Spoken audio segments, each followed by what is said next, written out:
second shifters. All right, here we go, everybody. Let's get to work. This is no way to start your day. The Alan Cox Show. On 100.7 WMMS.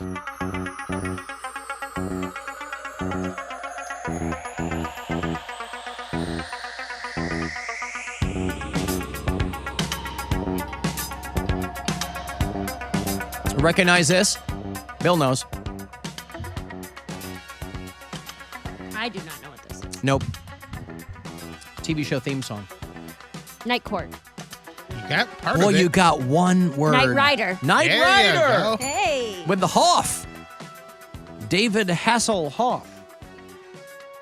Boy, did I love Knight Rider when I was a kid. He was a guy who had a Trans Am or a Camaro or something. I believe it was a Trans Am. It was outfitted with this amazing computer system that sounded like Mr. Feeney. And it was called KIT, which was an acronym. Do you know what KIT stood for? Keeping in touch. K-I-T-T. Oh, 2 T's. Keeping with a... Yeah, okay. Keeping in touch. Wait. Kit was the name of the car. KIT was the name of the car. That's Killer? right. It was the fictional computer that controlled the Pontiac Firebird Trans Am that Michael Knight drove. Killer Investment Trans Am Talker. Killer Investment Trans Am Talker. I can't believe I'm saying this. You're absolutely correct. Yay! Yeah, Killer Investment Trans Am Talker was, the Knight Industries 2000. Oh, TT. Because it was a supercomputer on wheels. And his character's name was Michael Knight. Michael Knight. That's right. So they had two different ones. They had the Knight Industries 2000. And then when they rebooted Knight Rider a few years ago, I don't even remember if people remember that they rebooted Knight Rider about 15 years ago. And it was Val Kilmer who was the voice of KIT in 2008. That was I remember that, yeah. That was the Knight Industries 3000. Now, here is what I would like. 15 years hence, I would like them to reboot Knight Rider again and use Val Kilmer to voice KIT. I would very much like that in his current state. Anyway, whatever you can imagine, it will eventually come true. And with the advent of, this is another reason why I have zero faith in my fellow man when it comes to doing the right thing at the right time. Because I think for the most part, if people were smart, they would pull the plug on whatever AI boners they have right now. Because even if it's relatively benign at this point, it won't stay that way. And you have companies already tripping over each other to get to the next big thing. And so it's no surprise that they are investing in a car that can talk to you. I don't know who would want to talk to their car, but they're throwing a lot of money at this over at GM. It will let you talk to your car with ChatGPT. Now, maybe it'll come in handy, right? I mean, if Poundcake's car had ChatGPT... I could tell him to shut up. The car would tell him to, or he would tell the car? I think it'd be both. A little bit of both. All right. Shut up, Poundcake. Poundcake, the speed limit's 55. You're going 35. 20. Speed up. Shut up, bitch. I think, no, because it could say, here's how you change a tire. He doesn't know how to change a tire. It would be helpful for him to do that. What are we discussing? We're talking about how GM is investing a lot of money in ChatGPT being integrated into cars. Because what could go wrong? But, it would, I was using you as an example of somebody, it could help you ostensibly like change a tire, right? Because you don't know how to do that. You said, I don't know how to change a tire. Something happens. I got to wait for AAA to show up. Mm-hmm. Or as I call them, they have to show up and change your tire because you don't know how to do it. The Chat GPT, if it were in your car, could walk you through it. Actually, I mean, I'm And not. you could conceivably argue with your car. Yeah, I mean, I'm not far off now because I look up videos on YouTube. Anything I've ever changed for myself, like a headlight or I've never done the oil, but I've done some like internal stuff. I've always like looked up YouTube videos on how to do it, and I swear I'm like, oh my gosh, I feel like Everything's on YouTube. I was like, I feel like I just changed like a motor or something. Like I was like, I feel like I just did the transmission. Yeah, but that's one more thing, even if it's something simple, that's one more thing you know how to do. Yeah. And that's a valuable thing. Here's the first time that Kit talks in the TV show. All right, if Tanya's in Silicon Valley, that's where I'm going right now. I forbid it. Devin, you can't forbid it. Oh, Devin was his handler, by the way. It always has to be an old British guy, right? Like Magnum P.I. had Higgins, and Michael Knight had Devin, who would tell him what to do and what not to do.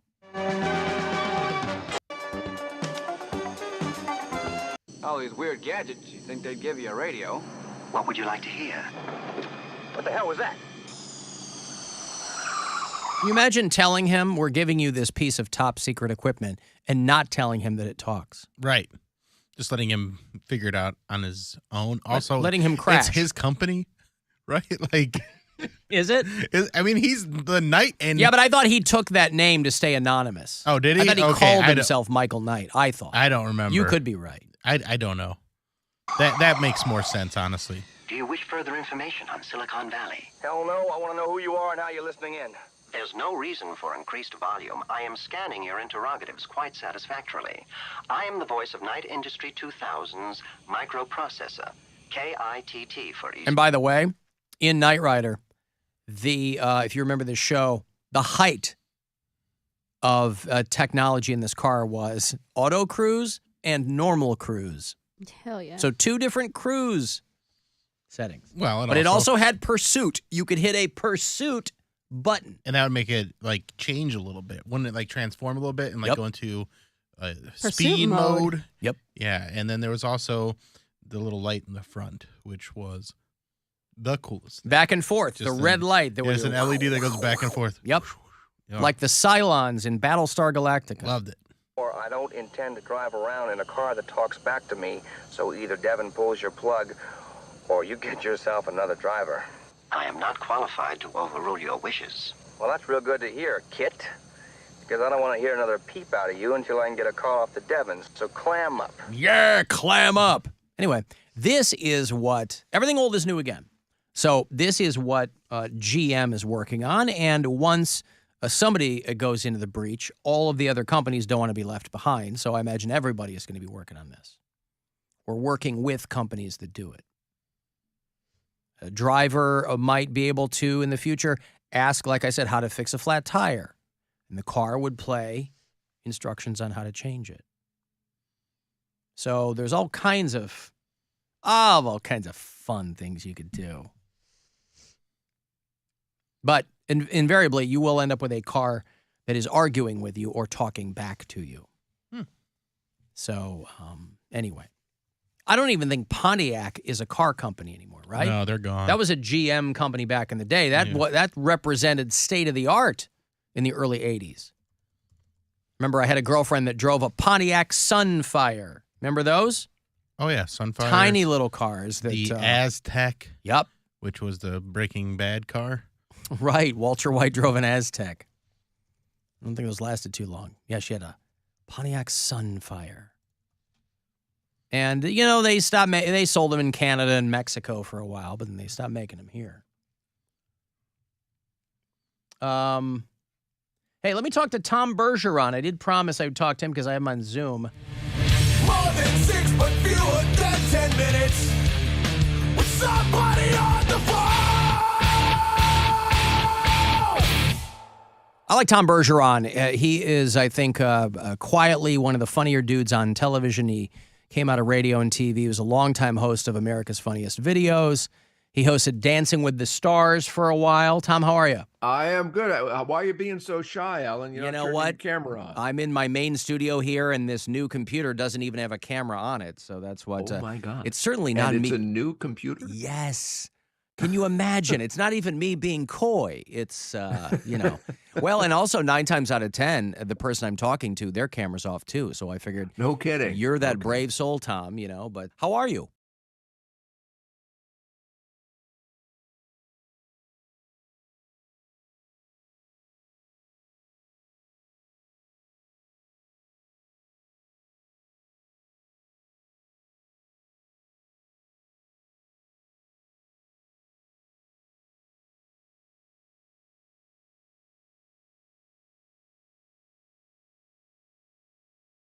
We use that studio. And so off in the corner, it would be King Friday and the castle and Lady Elaine, like, slumped over the castle or whatever. And it was so strange. And I would see him in the hallway occasionally. He retired about a year after I got there. But I mean, he was as close to a perfect human being. Yeah. You hear like, don't believe the hype about people. You could believe the hype and more about Fred Rogers. I'm so glad you said that because I only had the great advantage of meeting him once when I was doing television in Boston at WBZ TV, and he was there to promote the show and an appearance in town. And in the brief conversation we had, it backs up what you're saying. What you saw was what you got. He wasn't putting on an act on Mr. Rogers' Neighborhood. That's who the guy was. I mean, he was a model of everything you'd want to model, right? Personal discipline and just unbridled kindness for people. Obviously, all the things that people associate with Fred Rogers. Yeah. You're the tip of the spear on trying to get him into the Songwriters Hall of Fame, which I think is an important thing because I don't know if a lot of people associate him with writing songs. Yeah, I would defer to Dennis Scott, who's the real champion of that. Sandy, Patty, and I have lent our names to that effort as well. But to your point, yeah, he wrote every song on every show of Mr. Rogers' Neighborhood going on decade after decade after decade. And the subject matters, when you start deconstructing some of those songs, what he was conveying to kids about issues of divorce and anxiety and racism and even addressed the Kennedy assassination when that occurred. And it's just remarkable. And he was able to do it through not only the strength of his personality, but the strength of his songwriting as well. And to that point, Dennis has started a change.org petition a while back, which already has thousands of signatures. So I would encourage your listeners, if they're so inclined, to add their names to it to get Fred inducted into the Songwriters Hall of Fame. A couple of years ago, an album drops. It's called Thank You, Mr. Rogers, Music and Memories. And it's being reissued this Friday because he would have been 95 on March the 20th, and you are on this album. And I have to admit my ignorance if you have a background in singing, because at first glance here, you look like the outlier in this track listing. Because you're by the way, Alan, at second and third glance, I still look like the outlier. There you go. Yeah, it's Rita Wilson, it's Mickey Dolenz and Vanessa Williams. I mean, it's a murderer's row here. And then there's Tom Bergeron in the middle singing. How did this happen? Dennis reached out to me originally back in 2019 to host what was then planned to be a companion DVD album or DVD to the album itself. And that's now available in the reissue. But at that point, the focus that they decided to keep on the music. And so Dennis came back to me and said, "Can you sing?" And I have a range that I'm comfortable in. So I recorded an audition, basically, a cappella singing to one of Fred's tunes and sent it to Dennis.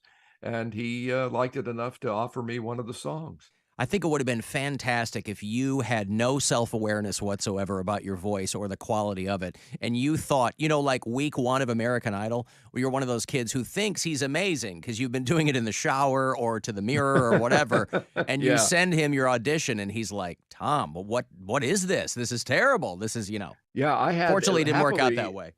Yeah, happily it didn't. And to that point, a friend of mine who at the time was producing the show The Masked Singer heard my song on the Fred Rogers album and called me and said, "Hey, we have one position open in season 3. Do you want to be on?" I said, "Well, possibly." She goes, "We got a jellyfish or a taco costume. Which one do you want?" Yeah. So I took the taco. That's kind of a Hobson's choice there. You don't know which way to go. Kind of is.